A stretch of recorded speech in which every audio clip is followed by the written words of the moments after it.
Məhbə xanım, bax bu bağırsaq məsələsini toxundunuz. Əslində bu aktual məsələdir. Çox insanlar var, hansı ki, bəziləri var, ayaq yoluna gedir, daha uzun müddət orada qalır. Bəziləri var, 2 dəqiqədən bir qaçır ora.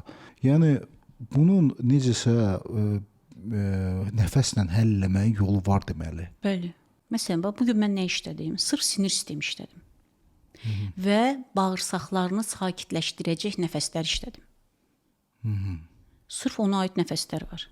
Sinir sistemini işlədim. Yəni parasimpatik sinir sistemi. Parasimpatik sinir sistemi bizim sakitliyimiz deməkdir, bizim rahat olmağımız deməkdir. Yəni insanda bağırsaq problemi varsa, burada nədən yaranır? Qıcıqlanmadan yaranır. Deməli insanın simpatik sinir sistemi aktivdir. Hər şeydən əsəbləşir, hər şeydən qıcıqlanır, onun bağırsağında problem yaranır. Biz nə etməliyik? İnsanın parasimpatik sinir sistemini aktivləşdirməliyik. Parasimpatik sinir sisteminin aktiv olması hər bir insanın sağlam olmağı deməkdir. Təzyiq normadadır.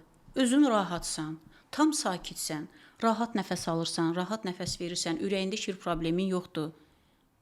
Parasimpatik sinir sisteminin aktiv olması bizi ümumiyyətlə həmişə sakit saxlayan və bizə şəfa verən bir sistemdir.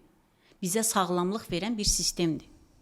Hərdən birdən bu yoqları görürük. Yalnız 100-dən yuxarı yaşlar var.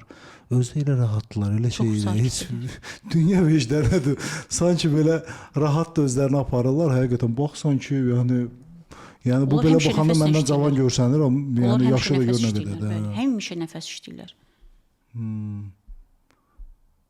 Nəfəsin özü ümumiyyətlə izləyicilər yəqin izləyən izləyicilər bilir də, yəni bu ümumiyyətlə yoqanın bir hissəsidir, bu pranayama hissəsidir. Yoqanın bəli, pranayama bir hissəsidir. Bəli. Amma bizim işlədiyimiz onun daha genişlənmiş bir formasıdır.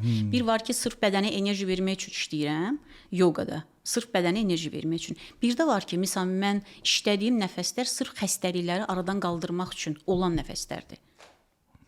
Məsələn fərqli nəfəslərdir ki, onlar məsələn yoqa dərslərində onlar yoxdur.